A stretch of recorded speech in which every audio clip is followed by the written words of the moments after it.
It's 12 noon on the East Coast, 9 a.m. on the West. And this is Reprint. This isn't breaking headlines. This is a second look with context added for perspective. This is Reprint, edited after the headlines.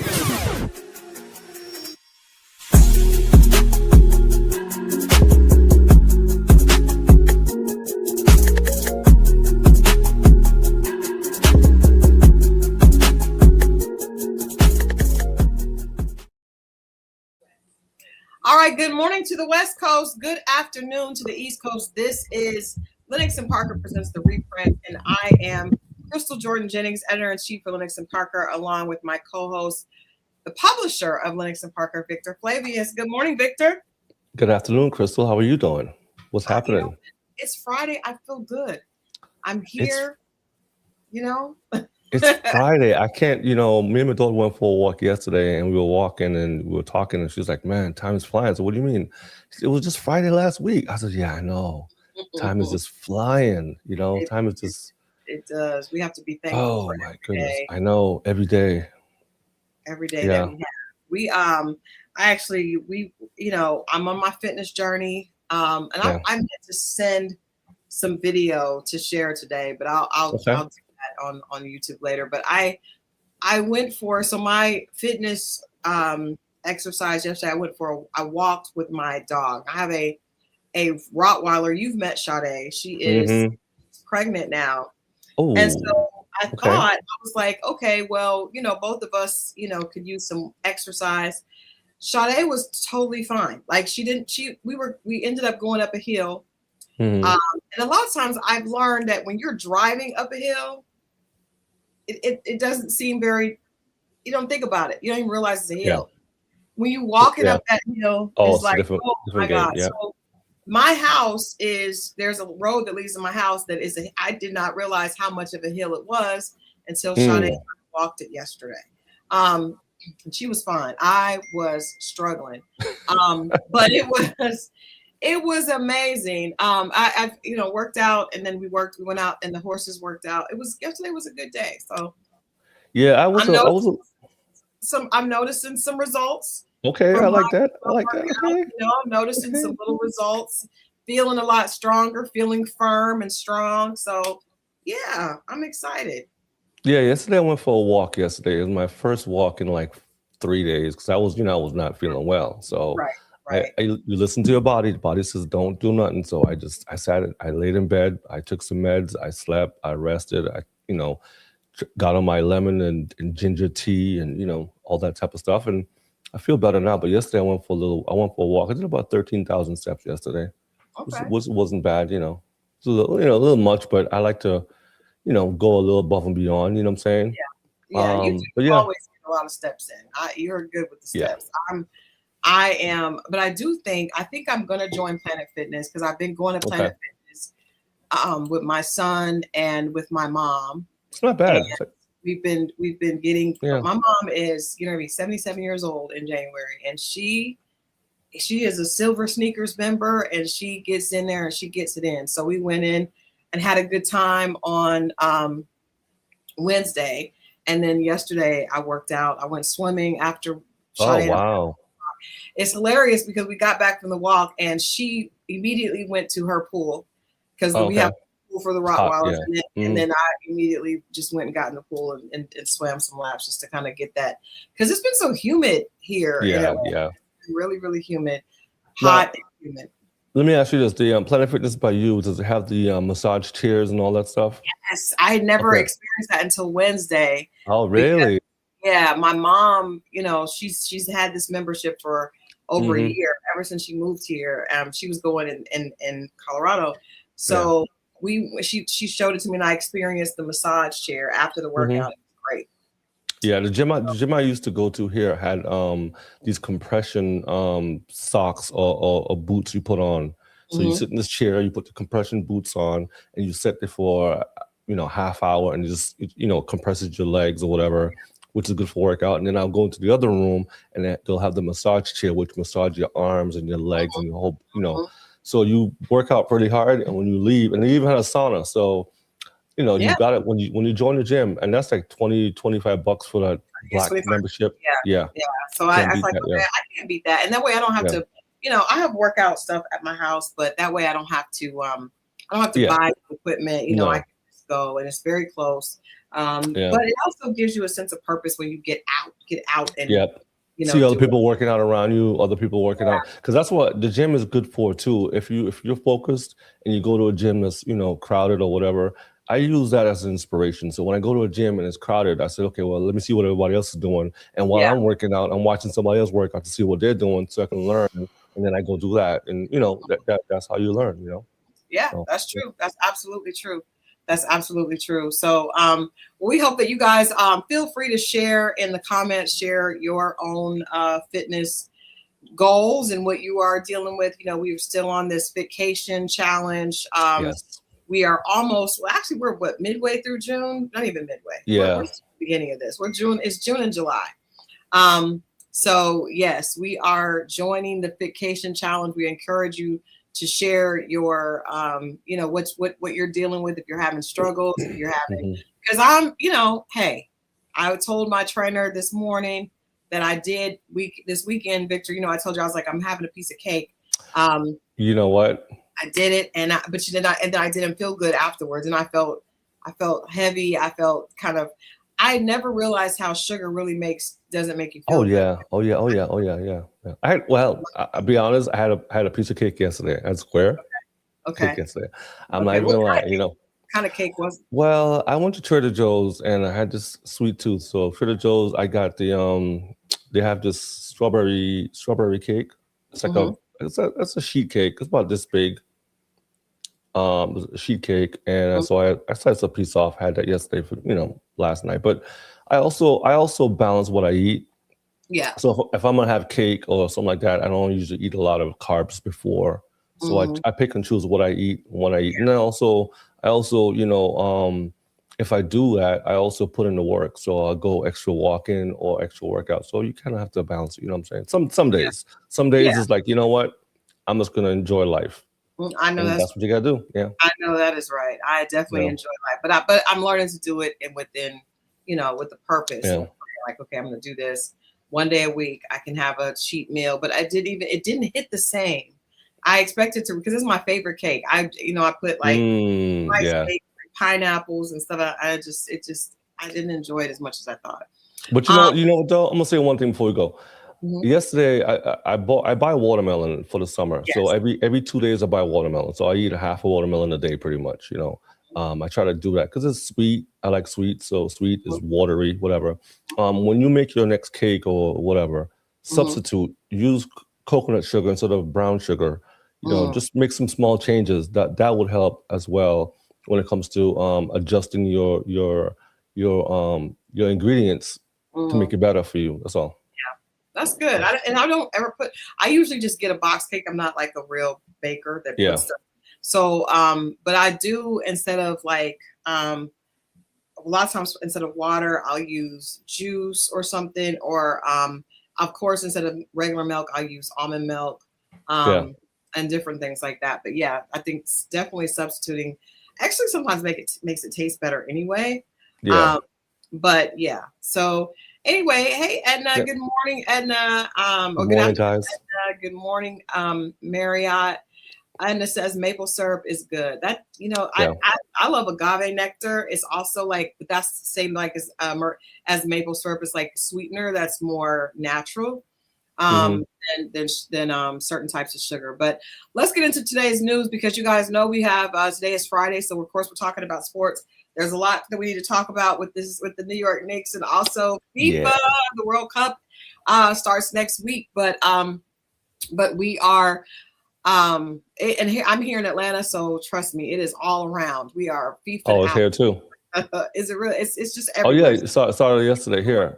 Yeah, it's taking over. I believe there's opening ceremonies and kickoffs things today. There's been things leading up, but the actual games I believe starts next week. But before we get into that, I do want to say, I want to acknowledge a story that's been happening online, specifically here in Atlanta, because it involves a radio DJ and just personality. I think hip hop entertainment personality. Big Tigger. He is a staple of Atlanta radio at this point. But I think most of us were introduced to him from Rhapsody the Basement on BET years ago. I did a little commentary on my channel talking about it because it was just, there was a scandal, breaking news that happened last weekend. And today he returned to radio. Really, really happy to see him back on radio. But for those of you that are not up to date, longtime radio and television personality Big Tigger, real name is Darian Morgan, has been named as a suspect in an ongoing domestic dispute investigation following a police report filed by his estranged wife, Alicia Brown. According to police documents obtained by TMZ, the investigation stemmed from an alleged physical altercation that took place in May, resulted in Brown seeking medical attention at a hospital for non-life-threatening injuries. The news surfaced amidst an increasingly public fallout between the couple following social media posts where Brown accused the V103 morning host of both physical abuse and infidelity with his co-host, Francesca Amaker. At this time, authorities have not confirmed any arrest or formal charges. However, this morning, Tigger returned to radio. He had been out since Monday. Like this story broke last weekend, and I just said, I always am. When you hear a news story, you can't jump to conclusions. But when it is someone that you have worked with or around, I do think that it is important just to be honest about your experience. And that's what I did earlier this week. I shared, I've worked with him for years. I actually did a cover story on him just a few years ago. I felt like he's definitely, it was for Black History Month, Black music rather. Very, very much a part of Black music history from all he's contributed over the years. But I've also worked with him in informal situations. He actually was a mentor for a nonprofit group that I was working for years ago with a friend that we have in common. She asked him to come and talk to the girls. He gladly did it, came and sat down and without cameras, no fanfare, talked to a group of 20 middle school, high school age girls about the importance of them presenting themselves like ladies online, like just explaining them from a man's perspective.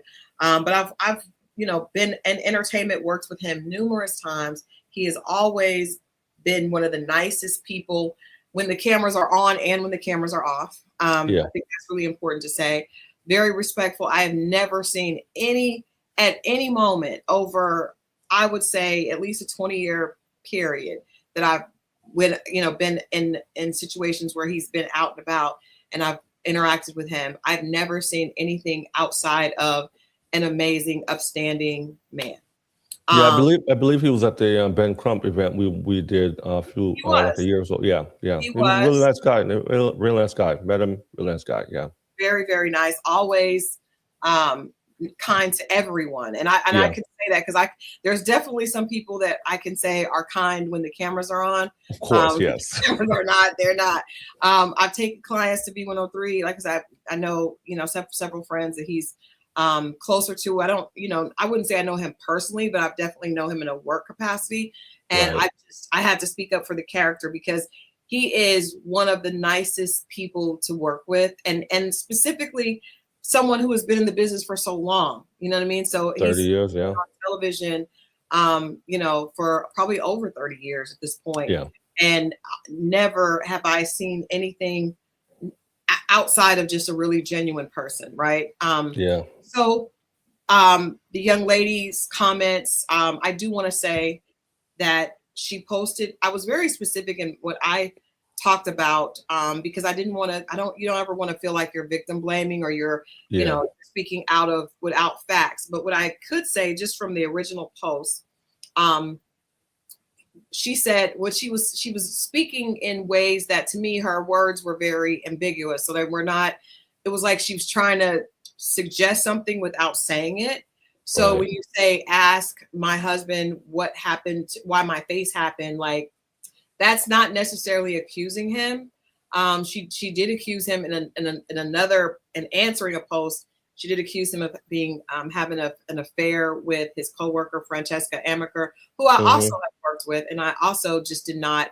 It just did not make sense that the way Francesca is extremely professional. I mean, she was here on news in Atlanta before relocating to LA, and had some big opportunities. Has done movies and a lot of different things, and now she returned to B103. So I just didn't make sense to me, knowing what I know of him and of her. So Tigger did return to radio. We are super excited to see him back, and I believe we have video. Yeah, we do. Return. Okay, play it. Good morning, Atlanta. I'm extremely privileged to be here this morning, back at work. Over the past several days, there's been significant public discussion and speculation regarding my personal life. I understand this can happen being a public person. I've been doing radio now 32 years and television for 29. I appreciate first and foremost the support and concern that so many people have shown. I want to say categorically, these allegations and accusations that have been circulating about me are false, untrue, not happening, didn't happen. Additionally, it's important to clarify that Francesca and I have never been anything more than friends and respected colleagues. I'd like to apologize to you, Francesca, for the impact of these last few days or this last week. I hope you accept my apology. Out of respect for everyone involved, I ask for grace, privacy, and restraint as my family navigates this difficult moment. For more than 30 years, I've had the privilege of serving this in many communities through music, entertainment, and connection. I remain grateful for the trust so many of you have placed in me throughout that journey, and I intend to continue living and leading in that manner worthy of that trust. And to all the people who have either quietly or loudly stood up and stood 10 toes for me, I appreciate it. For the people who have reached out to check on me, I appreciate you. No name dropping necessary. You know who you are.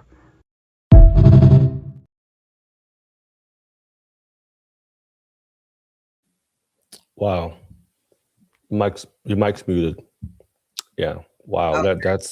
That's powerful. Yeah. That's good. I was happy to see him back and see him able to address it. I think when you're absent, people make assumptions, and I think hearing your voice is the best way to kind of get in front of it.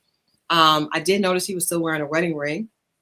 So I guess, it really is no one's business. Tigger is someone who's been very private. He does not, he gives everything that he gives you on the radio, and when he hosts events throughout the city. But his private life, he has kept it as private. And unfortunately, this is just unfortunate how this has happened. But I just want to say we are happy to see him back on radio. It's unfortunate when your, drama in your personal life tries to affect your professional life, specifically when it's unwarranted. So we just want to say we're happy to see him back, and we're in support of him. And I just appreciate the example this example of manhood that he has presented for our community in an entertainment industry, specifically with hip hop, where a lot of times we don't see the example that he set. And so I appreciate that. And I just wanted to say that because I have had the pleasure of, like I said, him coming and talking to those girls, him doing a lot of things I've seen him do. It's not about cameras and about payment and about anything other than just who he is, his character. So I definitely appreciate that. But you guys know it is Friday, and our resident sports analyst is here in the building. We see he's stepped in the middle of Tigger's video there. So we want to bring him up on Fridays. Jamal Bottomline Burke. Hello, Victor. Hello, Christal. How you guys doing today? What's happening? Good morning. Good afternoon, Jamal. Good afternoon. You are. Yeah. Hey, it is a lot going on with sports, from FIFA to the Knicks and the Spurs to Serena returning to tennis. It feels like it's all about sports right now.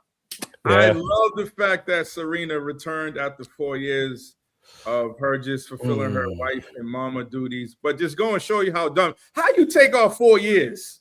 You can when you get that budget back. That just, you know, they always say all good things come to an end, but greatness dies slow.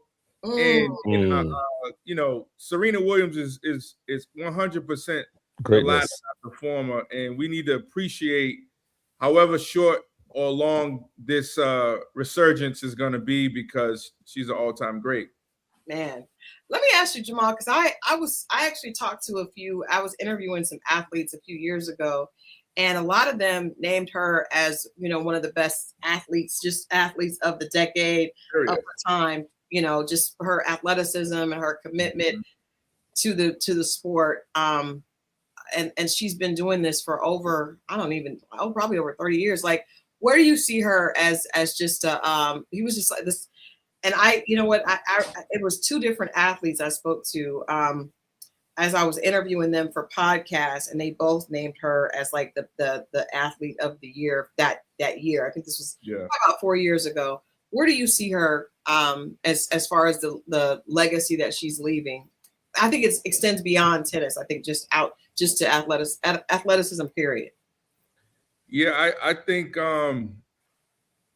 she's gonna go in that top 10, top 20 greatest athletes all time, and you know, the last 3 decades or a half century, however timeline, whatever timeline they could come up with, her name's gonna be mentioned, and it's gonna be mentioned very high.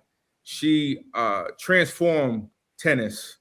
And if you could think back in like 1996, 1997, I think that's when her career launched. And she's been, her as well as Venus, and we got to give all props to her father, of course.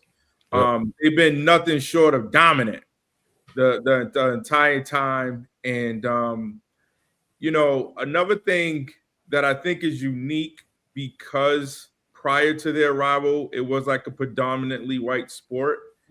And the same in golf with Tiger.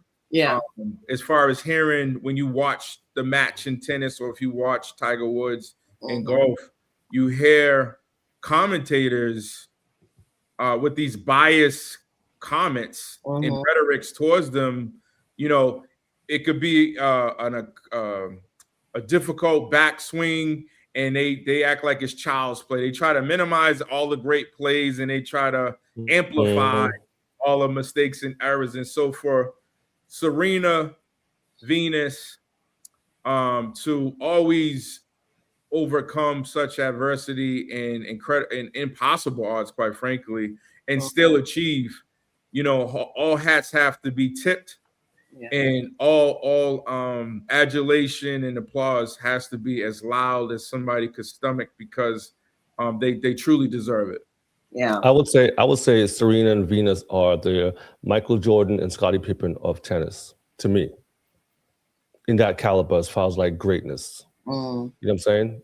I think too, the post and pregame press conferences, I think they even took that to another level, just as far as, you know, infusing humanity and emotional intelligence, and quite frankly, the level of transparency and honesty, at sometimes saying, you know, being frustrated and being vocal about that, and sometimes getting, whether they was kicked off voluntarily or involuntarily off the podiums, it left a powerful, lingering message. And so I think that also created a new vertical or opening for athletes to feel comfortable with saying, hey, I don't like that question, or saying, hey, I'm not in the mood to be politically correct right now.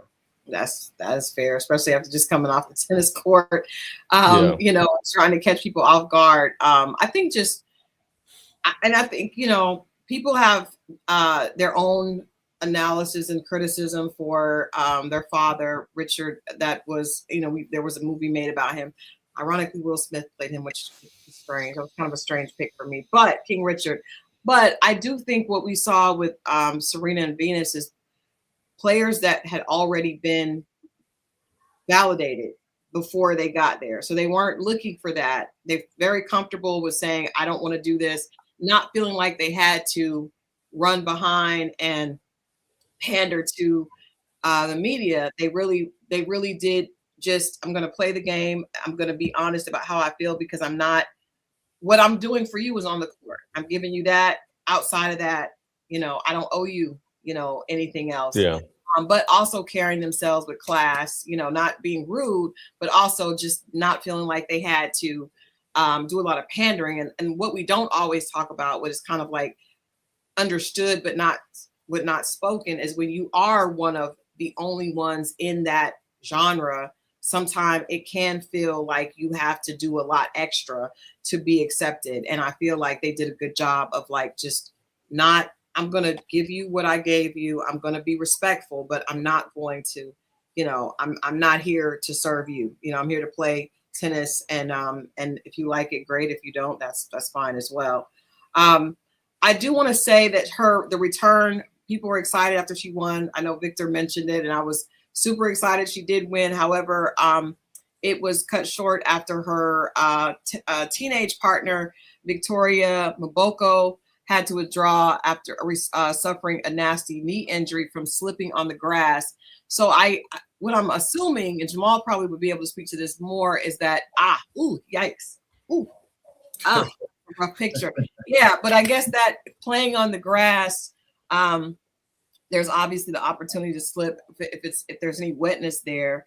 And so she is going to be back later. But Jamal, how is that? How does that factor in as an athlete? Because you guys play on lots of different terrain. And that injury looked just very, very painful. Yeah. Anytime you talk about your knee and your back, those are major body parts that have long-lasting effects if not properly treated, or if you come back too prematurely. So I think her sitting out is the appropriate step. I would imagine that there's some type of alternate in play. So the show goes on as far as tennis itself. But yeah, just as far as the different surfaces, normally you will have a slippery, the highlights how dangerous, this fall highlights how dangerous and slippery these fresh grass courts can be for players adjusting to that surface. So, yeah, I can't talk to that part, because unlike tennis, grass is actually welcomed like on a football field. It might be germane to turf versus the type of surface you're talking about in tennis, where there's a higher propensity for athletes to suffer injury on turf, and get turf burns and all types of abrupt injuries. However, I'm not. That's not my wheelbarrow as far as the surfaces on the turf. I mean, the tennis match, especially when they're talking about, they use words like danger, pertaining to the, pertaining to the grass thing. That's that's definitely not favorable.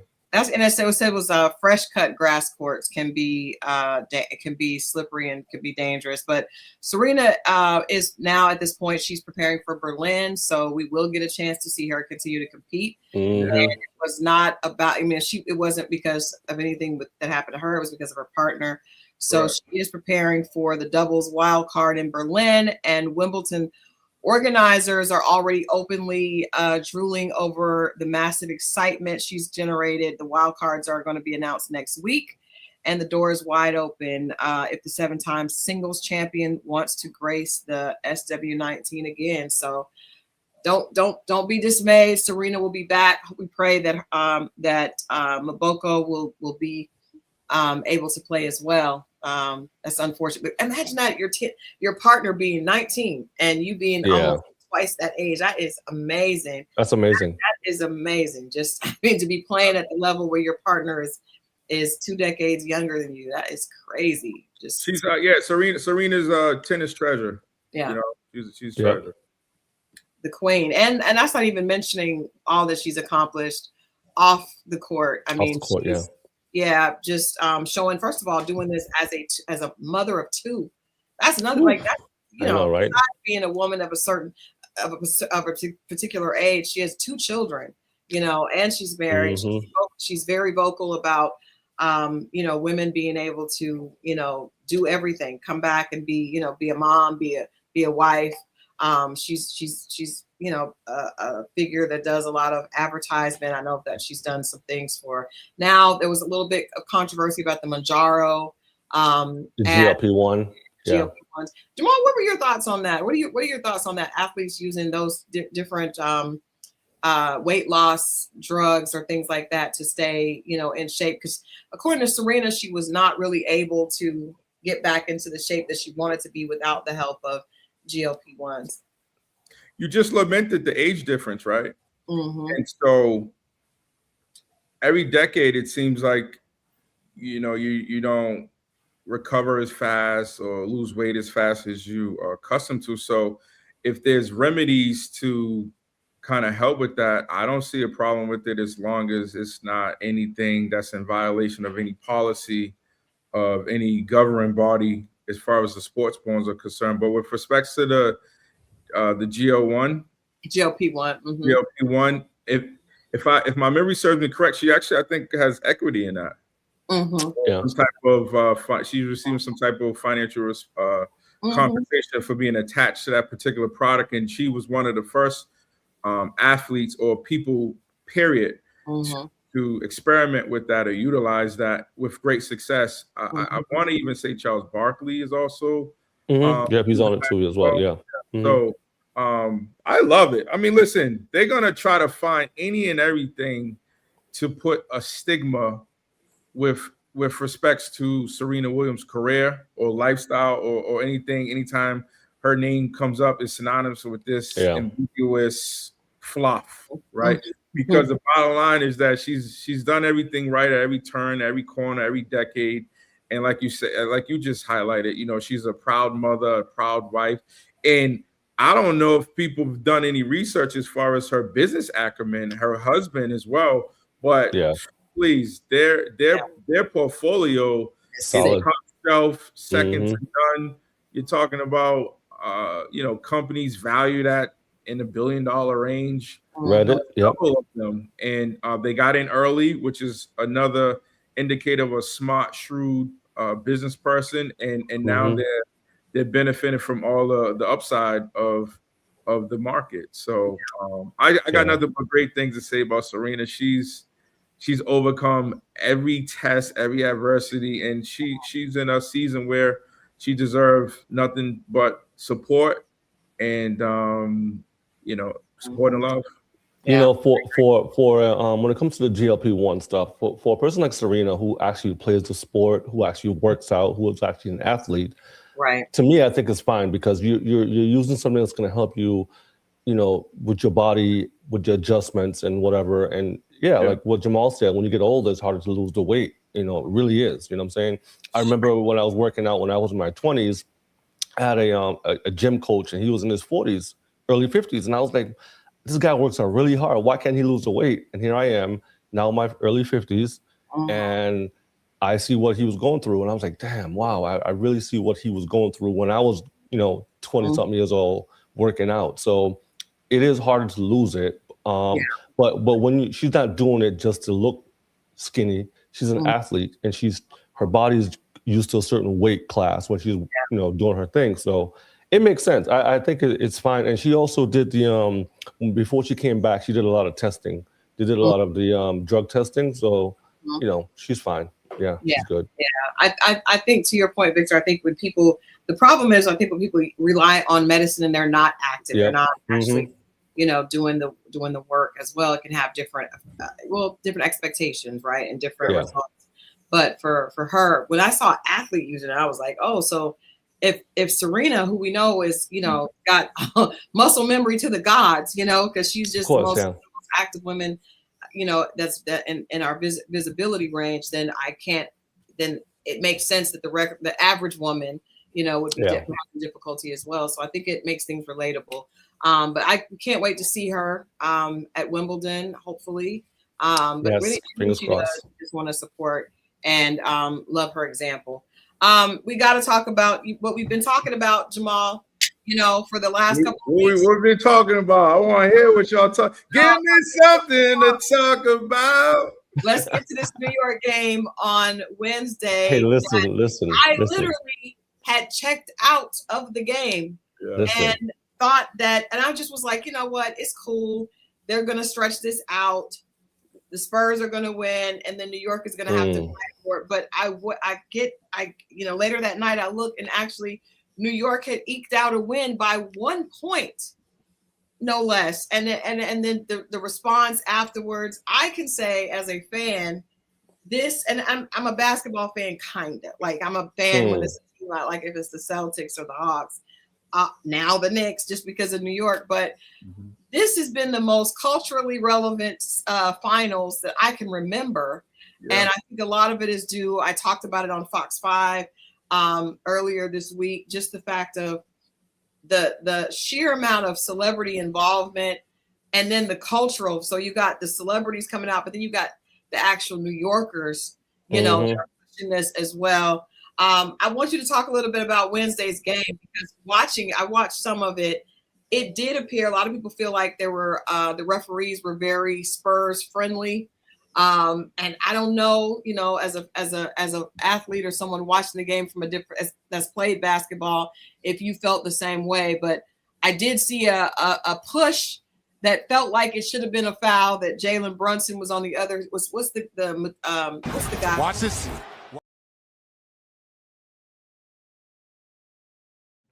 Wembanyama.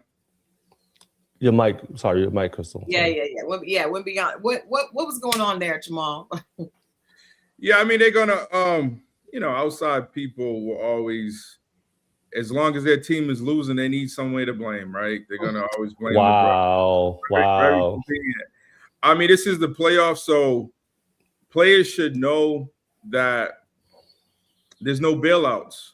Right, and they should expect an increased physicality, which both teams were extremely physical. I had the esteemed privilege to watch the game at this new facility here in Atlanta, Cosm.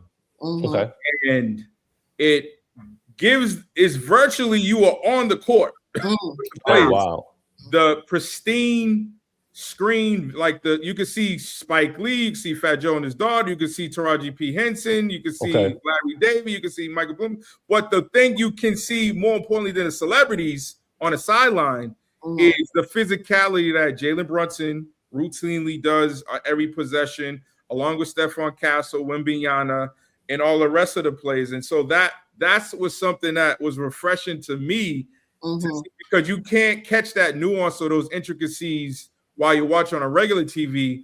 But I highly recommend, if you're in the Atlanta area, watch a game at least once at this thing called Cosm. It's like a spare of Las Vegas, and it allows you to virtually feel like you're in the luxury boxes up top. It depending on where your seating arrangement is, and where I was seated at, I was on the floor, and that literally there was no difference. I felt like I was in Madison Square Garden. Wow, that's good. They did a phenomenal job technology-wise. Now let's get down to the game, because Victor, you and Christal know about the third quarter. I left early. I left at 10:30. I left at 10:30. I watched the whole thing. There was a 29-point deficit from the New York Knicks, and I was like, man, I better start getting ready for my 5:30 a.m. Morning workout. And it wasn't until the following day I texted you, Vic. I said, you better get your response ready for Friday, right? I'm ready. I'm here. I showed up. I'm here. The following morning, I heard these two young ladies talking about go New York, go. And I'm like, no, don't tell me. So I immediately got up off my mat. I ran to get my phone to check the score. And as you said, Christal, lo and behold, the New York Knicks won by 1 point. So I immediately left the room. I went to Inside the NBA because I had to hear what Charles Barkley, Shaq, and the rest of them was talking about, because they do the best job as far as recapping what actually happened in real time. And the poison pill and the historical most foolish coaching decision ever in the game of basketball took place, because the San Antonio Spurs coaching staff had allowed their team to take 8 to 9 consecutive three-point shots in a row and missed them all. And the reason why that's relevant is because they did not take off a lot of time each possession to secure the win. And that gave New York additional possessions, which they capitalized on, and kudos to them because they could have checked out just like everybody else checked out. But now there's no place in my heart, body, mind, or soul that I see that the San Antonio Spurs deserve to win after that. Like I got you know why I'm wearing this jacket? I'm wearing this jacket because the material's rugged. It's gonna protect me from irritable New York guys and girls and the level of ignorance that we're about to endure in here from New York is gonna be unprecedented. But my hat, my heart, and full support goes into the New York fans that were tried and true because they haven't won since like 76, 73. Yeah. And well deserved. And in closing, now that the New York Knicks are in play, it seems like they energized the entire NBA. Yeah. Yep. And don't just believe me, the statistics confirm that because this finals has been the watch viewed final since the 1998 NBA finals with the Chicago Bulls, Michael Jordan in play. Which I watched, yeah. And so, and again, the advertisement just to when they play tomorrow night, Victor. Yeah. Tomorrow night. Just observe the high quality of commercials. Yeah, visibility. It feels like Super Bowl type commercials. I was just like, this is different. Brandon says, to me, the turning point of the game was Wemby's flagrant foul. Wemby wasn't the same and it impacted the Spurs. The Knicks went on a 13-0 run after that. I got that video real quick. I want to play it real quick. Yeah. Watch this play. This is what frustrated Brunson. Oh, whoa. That's, excuse me, that should be a flagrant one. I can understand why Brunson, and then Wemby's laughing at it. And Brunson's got to be smart. He can't retaliate because that would be his second foul. Yeah, he missed it. No question about it. Turns, spins, shoots. Can't get it. Hart rips down another rebound, looks to push. Hart goes right at the rookie and bangs it home. Timeout, San Antonio. Knicks with a mini answer, and they've cut it to 7. And some pushing and shoving after the play. Josh Hart. Man. It feels electric. Just watching it, it's just a lot. It's a lot of electricity there, and a lot of energy. You're fighting. That's a fight to the death. This tipping right here. This tipping right here is like Michael Jordan when he did that Jordan arch that we see that right there. Yeah. That tipping right there. That's a Jordan right. That's that tip right there. I'm telling you. Well, that's how. Jamal, you think this is going to put Jalen Brunson in a different conversation as far as his career? Tell us a little bit about how you think that what is this going to do for him after this series is over? I mean, he was already a superstar, but I think this makes him a household name in a different way. Oh, he's going to be iconic, and he's going to be an instant New York sports legend forever. And the conversation that he's going to be in comfortably once he secures the final win tomorrow night or shortly thereafter is there's in the NBA circles there's a growing conversation about 6'2" guards and under, right? Because historically they weren't welcomed. They was figured too small. They couldn't handle the physicality or the grunt of leading a team. And so the only 6'2" guard that everybody knows famously won not one but 2 championships is Isaiah Thomas. But this is the question right here. Will Jalen Brunson, in my opinion, is the question will be yes. He may even surpass the iconic Allen Iverson as the 6'2" guard and under conversation, because he was able to lead his team to a championship and Allen Iverson wasn't, even though it's no question head-to-head who's a better talent every day of the week and twice on Sunday is Allen Iverson. But we have to give Jalen Brunson the full credit. He answered all questions and hopefully remove all doubts by he led his team. He was the unanimous number 1 option from start to finish this entire year and all throughout the playoffs. So there's no disputing that. So with that said, give this man his crown, because officially, when they secure the 4th win, he will be the king of New York. Definitely so. Definitely so. So what's the difference between the matchup between him and Allen Iverson and Kyrie Irving? And I didn't even realize, of course, like I said, I'm basketball when I need to be, but I didn't realize that Kyrie was only 6'2". Yeah.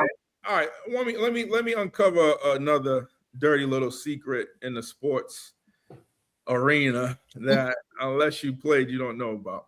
Tell us. Do not believe these programs, okay? So these measurements, all right? Yeah. So I would say 90% of these media guys Tail of the tape are lies. Well, not lies, that's too strong. They embellish, right? I did know that because I dated a guy. I went on a date with a guy that was a baseball player. And I said to him, I was like, you're not. He put that he was 6 feet tall. And when I saw him, I was like, you're not 6 feet. He was like, they always inflate our numbers. And I was just like, what? Typically, it's 2 inches on the height and 10 pounds on the weight. That's right? Crazy.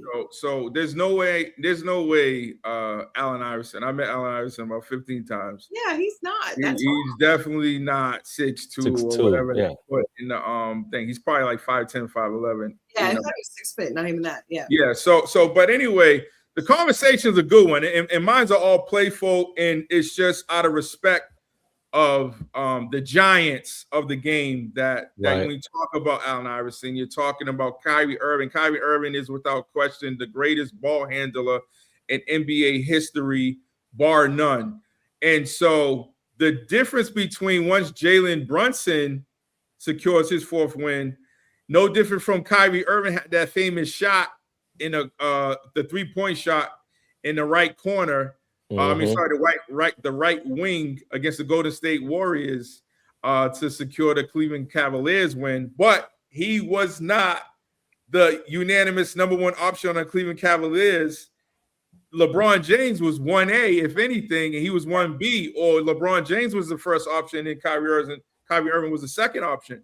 And so, again, I just can't articulate enough how impossible, damn near, what the feat that Jalen Brunson has achieved by, spearheading his New York Knicks and leading his Knicks game after game with his consistent play, it's predictable performance, and he's always showed up consistently when the team needed him most. And so that needs to be showered with praise.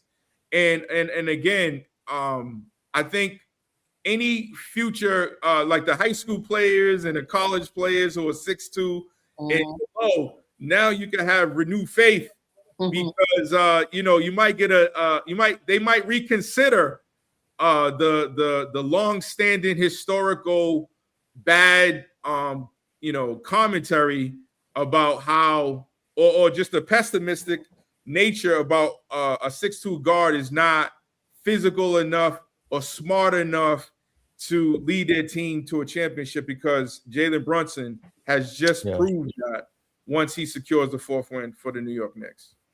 Wow. All right. So we are what are everybody's predictions? Are we saying it's going to happen on Saturday? Victor, what do you think?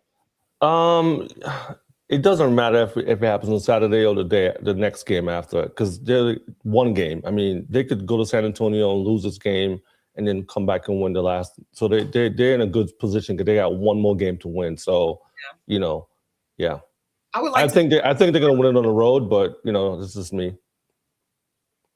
Jamal, what do you say? I wouldn't mind a game 6. I mean, gives the American people, not even American people, the sports world, something to do. One more time, it allows the NBA to make more money.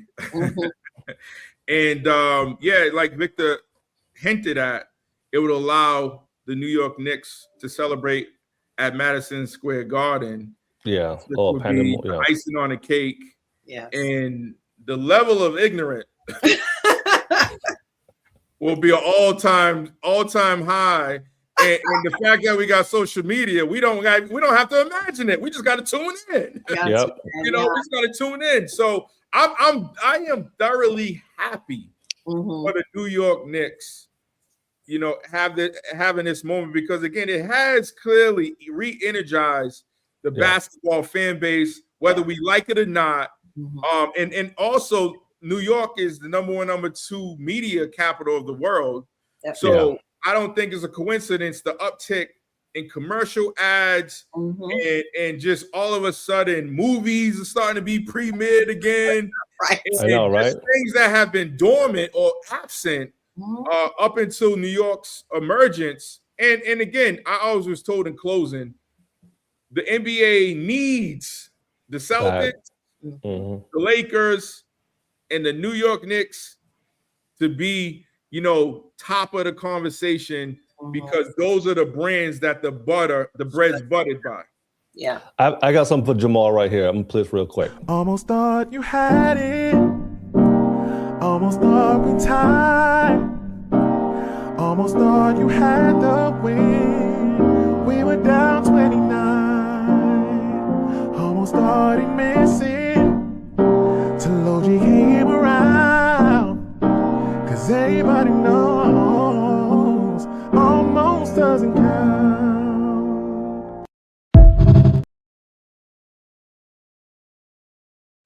That was good, Vic. That was great. That was a great song selection. Yeah.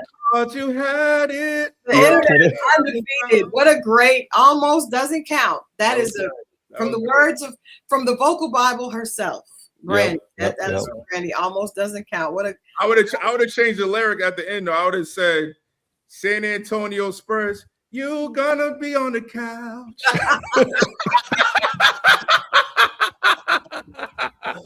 I will definitely pull that. We'll definitely pull that. Oh, man. Pull that. Well, we know that we are enjoying NBA. The NBA is taking over the summer, or at least the beginning of the summer. But we know that football, America's number 1 sport, is not too far from our minds. We know that we're getting ready to, in a couple of months, be talking about football again. And Jamal, Patrick Mahomes has signed a $504 million contract, and Jamal says he's still underpaid. I agree. I don't even know what is $504.75 million. What in the heck? How can you be underpaid at that level of money? And I also want to ask you, there's a lot of stats here. We're going to have Jamal bring us up to speed on all that.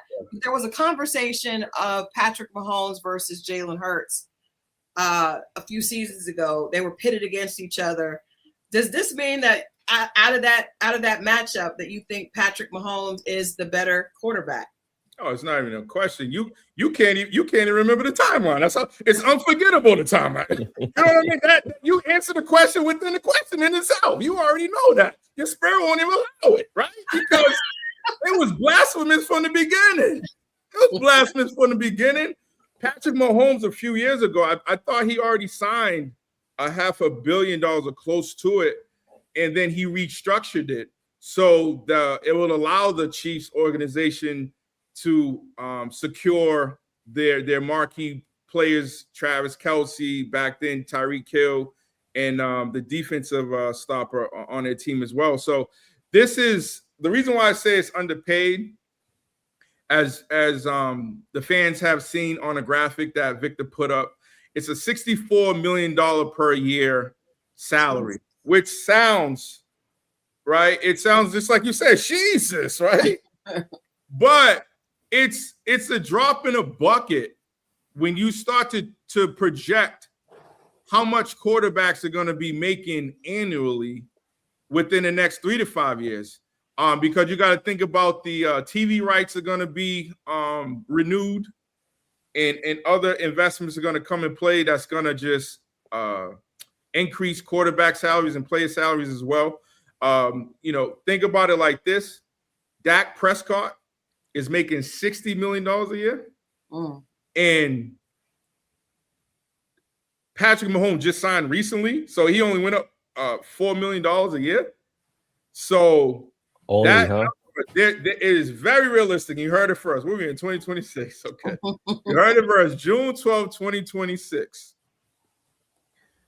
By the time Patrick Mahomes is in his not even final contract, probably year 5 or 6 of his final contract, ladies and gentlemen, quarterbacks in the NFL will be making $100 million a year. Jeez. You got to think about that. You got to talk about inflation. You got to talk about all of these partnerships that's coming up. And there may even be another partnership that we can't even foresee with respects to this streaming. You got AI. There's a lot of potential new verticals that could generate some income that could benefit owners, teams, as well as players. So that's why I say, I mean, think about it. You know, it's only a mere $4 million additional dollars a year. And as each year goes on, basically what it represents is a placeholder. Right. So now agents of other quarterbacks in the NFL, they're going to just use that as the starting point of negotiations for future contracts. And that's why I say he's underpaid, because that number sounds great today, but it's going to be laughable within 5 years. No different from a few years ago when he originally signed a $500 million contract. And that was mind-boggling then, but he restructured it. And I probably fully expect him to restructure this one as well. And he's probably going to sign one final 500 or something absurd at that particular unthinkable in 7 years when he's 38 years old, because I fully expect him still to be playing at a high level. Now, question on that. Is that just his football contract? This doesn't include his endorsements? No, that's separate. This is strictly and exclusively NFL. His contract with the NFL as a quarterback of the Kansas City Chiefs. I wonder what his endorsements money look like too. On top of that, probably another $200 million, $200 or $300 million. Probably. Yeah, I mean, I would have to do some research about that. But I do know he's an owner in a professional team. I think it is even the Royals, the Kansas City Royals, or some team. He's a part of a Major League Baseball franchise. He's already he has equity in the team. So he's playing a big boy game. Billionaire status. Yeah, this is all seed money to fund, much bigger endeavors, business wise, and capital ventures opportunities, because that's where he's playing. Patrick Mahomes, he's competing with the Tom Brady's of the world as far as that matriculation post career. Yeah, and he seems that I think that it's several things. It's the sports, the what you do on the field and what you're able to do, and then also someone that understands how to do the politics, how to play the game. And for a long time, we've always heard that quarterback position really includes a lot of that. But he definitely is a player that has a squeaky clean image. Like he definitely is on that road to be, one of those type of names when it comes to the sport. That's good to hear. I love that. Yeah. Real quick, the only caveat or advice I would say to Patrick, he already made the adjustment. We got to just keep his father off the camera. His father's from the neighborhood. What was his brother? Every time he speaks, every time it reminds you from the neighborhood. So is it his brother too? What about his brother? I'm not sure about his brother. I just see his father. His father keep coming in the headlines for the wrong reason. So I think that what Patrick should do is sit Daddy down and create a unprecedented first time in history. I'm gonna pay you not to say anything in front of the media. Give him $10 million to go away. First non-media contract ever. Give him $10 million to go away. Give him $10 million to go away. No, not go away. That's not nice. That's not nice. Don't say to go away. I mean, this is dad. I mean, every father. I don't care what father. I know we all have kids, but every father probably fantasizes about having a son that's that amazing. Listen, my son. Just give him some money to just continue to be silent. You can be there, but do not speak. Listen, be seen, not heard, right? Listen. My son makes $600 some million a year. He gives me 10. You're not going to see me nowhere but shopping. No, I want to be there. I want to watch. I just don't. I just want him not to say anything. You might catch me come out of a Gucci store or You something. are really nice. Just don't. If the media say talk, then you talk, then we're going to take your stipend away. Something like that. But I just quickly looked up. Okay, so I'm not shocked. It's just as impressive, his business portfolio off the field as his performance on the field. So I was right. He does have a minority ownership in the Kansas City Royals. That's in the Major League Baseball for those who's unfamiliar with that. He also has ownership in the MLS, that's soccer. The Sporting KC. So there's a team called Sporting KC. He has ownership in that, as well as the Kansas City Current NWSL. I'm not sure what that is. And then he also has ownership in Alpine F1 teams. Anytime you say F1, yeah, that's money. 9 figures minimum. Yeah, that's a 9-figure minimum endeavor. And so he also has a bevy of other impressive investment in brand sponsorships or ownership with Whataburger, Hyperis, that's the recovery tech thing that you see probably in Lifetime or any sporting you go to.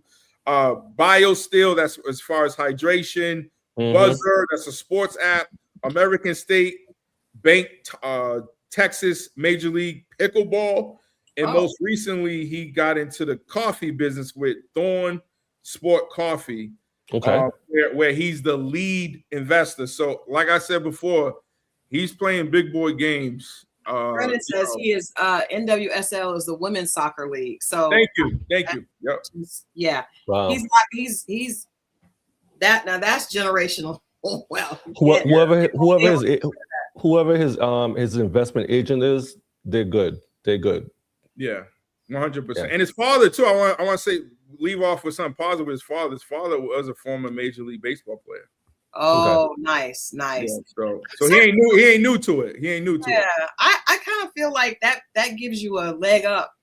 It does. Yeah. Keep talking. And he's also he's a family man. He's married to his high school sweetheart. Wow, well, good for them. Good for them. Pressure. You talking top shelf when you talking about Patrick Mahomes and so. And I think all of that plays a part in the picture of success. Married to his high school sweetheart, so he wasn't distracted with a lot of the things that we've talked about over the weeks of the other players can be distracted with, baby mamas and rappers and all kinds of extra stuff that can keep the main thing from being the main thing. So kudos to him. I look forward to seeing him continue to play. That's amazing. All right. Well, before we get out of here, you guys know we always have to do our Black Business of the Day. And as we are preparing for next week, you guys, we have an amazing Juneteenth rollout. We have guests joining us every day to make next week really celebratory. We have 2 guests joining us on Monday to talk about AI and technology. We have Dr. Danaka Wardrick and also Shantae Bacon. They've both been here on the channel before with Push 2.0 Group and 135 Agency. That will be on Monday. On Wednesday, we are talking about history with Jen Ferris, the History, People, and Places. Her new travel log, Yo, Did You Know, is sponsored by the National Black Arts and the Atlanta Mayor's Office of Cultural Affairs. Going to be a great conversation about history and some of the things that you may not know. You'll probably learn some things on Wednesday. And then on Friday, we are following up with education with Septosa Foster, the Chief Communications Officer for Sally B. Howard School, a School of Arts and Science. And we also have an amazing cover coming out with a school based in Tulsa, Oklahoma, Black Wall Street. That will be out on Monday. But definitely make sure that you are locked in for next week because we have a great rollout as we celebrate Juneteenth the entire week. But let's do today's Black Business of the Day. We decided to highlight them. It is Candy Drop Nail Shop. And I thought this was interesting. I was looking online and I saw that this young African-American woman there's a school that it's a part, there's a Candy Drop nail shop school, and then also a nail salon. And the reason that this was interesting to me is because I worked in for a company that was about helping Black businesses start up in the beauty industry, right? And we know that most of the time we go to get our nails done, it's not with someone that looks like us. You know, quite frankly, I don't think I've ever, except once or twice here in Atlanta, went to a nail shop or even a beauty supply store that was owned by anyone that looked like us. And so this shop is here in the Atlanta area. This is Metro Atlanta area. I think in a suburb outside of it. But if you have an opportunity and you are here and you want to be conscientious of, you know, spending your money with the Black-owned business, instead of just going to get your nails done at the neighborhood spot, look up Candy Drop Nail Shop. They don't have SNS, but they do everything else. And like I said, there's also a school for young people that want to do nails. So you can do training there, and then also you can get your nails done. So kudos to them. That's some interesting designs there, but that's probably what the young people are looking for and getting their nails done. But kudos to them for being in an industry that often, you know, excludes us, even though we are one of the biggest customers, you know, for many of those. Yeah. Next, we have our affirmation of the day, which of course is from What Happens When Ish Happens. Today's affirmation is all about greatness. I strive for greatness and achieve it. I do not fear the journey because I know it's preparing me for my end goal. I believe that greatness is something that happens in the mindset far before it get there. The quote, of course, is from the one and only Kobe Bryant, who to me is one of my favorite examples of greatness. It says, if you want to be great at something, there's a choice you have to make. What I mean by that is there are inherent sacrifices that come along with that. Family time, hanging out with friends, being a great friend, being a great son, nephew, whatever the case may be. Kobe Bryant. And so I feel like in that quote, he was acknowledging that a lot of times the sacrifices are more than what people assume. Striving for greatness means that there is a journey ahead, because I think greatness is a journey. People that are great, we've talked about Serena Williams, talk about Michael Jordan, Kobe Bryant. These are people that do not stop. They do not stop once they get to a certain level, once they reach a certain championship. They are forever on the journey to greatness. And I think that we all have the ability to have greatness within us. We have to speak it and begin that journey ourselves, and realize that it is going to come with sacrifices. It is going to come with failure. But what it does not come with is the ability to quit, because at the point that you quit, you are no longer, you know, on that road. So I think that we all can learn from those great examples. And I think sports is a great, it just gives you a great visual, right, of that. Yeah. But I think that a lot of times when we're watching and celebrating at the end, we're celebrating this finals, but we have not seen what Jalen Brunson has put in to get to this point. We have not seen what Patrick Mahomes has sacrificed, you know, when it comes to doing some of the things that the rest of us get a chance to do, to have the portfolio that Jamal just talked about. There's nothing great comes without extreme sacrifice. It's a decision, it's a commitment, and it ultimately is a lifestyle. And so I think all of us are on that journey in our own way. We're talking about getting ourselves in a better place with health and fitness, mental health, and all of that. I think it's important to acknowledge that that's where you want to be. You want to be the greatest version of yourself, and then realize that is going to come with a lot of hard work and a lot of sacrifices. But and too, let me say this too. Say this very comfortably. Your greatest self might just be a good version of yourself too, right? Your greatest version might just be a good person. I remember, rest in peace to Irv Gotti. He famously said about Mike Geronimo on a show, I wish he told me he didn't want to be successful. Like, he didn't want to be a star. Oh. And that was so powerful when he said that, because there's so many people like you talked about who might want to, I could only speak sports because I know sports intimately. And there are countless, endless people who talk about they want to play college sports or be a professional sports, but they're not willing to do what is necessary to continue that path, let alone actually be good enough to do it and continue to work skills to do it. But I just thought that was just so powerful I wish he told me he never wanted to be a star. Yeah. You know. I think, but I agree. Like, I think that I don't think greatness. Real quick. I just want to finish because the reason why it's important. I wish he didn't want to be a star because Irv Gotti created a song that made him a star, and then once Mike Geronimo was a star, he did not adjust to his lifestyle to star work ethic. He still was, not consistent in the studio. He didn't make great music. He didn't want to put the necessary time in that greatness required in order to produce greatness. Yeah. Even though Irv Gotti surrounded him with people who were great that will allow him to be great, but he didn't want to be great. And it took Mike Geronimo 20 years later to have a conversation with Irv Gotti to say that's not the life I ever wanted. Wow. I think it's important to say part two. The context. Yeah. Context of it. Well, I think that's a great note to leave everybody on for Friday. Hey, where's Tammy at? I ain't hear nothing from Tam. Where's she in San Antonio? Where's she at? Tammy is talking. In fact, hilariously, so we end on a little bit of a comedic note. Tammy was talking about Patrick Mahomes' father. She said, therefore, his father should know better and should shut up and stay out of trouble. And she said his wife should also shut up. I did not know that his wife was speaking, but Tammy thinks she should be quiet as well. The entire family should have a ban on their mouths. A lot of times you can mess up the money. That should be don't mess up them. Whatever you do, don't mess up the money. Keep your mouth shut. Don't mess up the money. Isn't that guaranteed money though? Isn't that guaranteed money? I say, if there was ever an exception to that rule, it's Patrick Mahomes. Guaranteed money, right?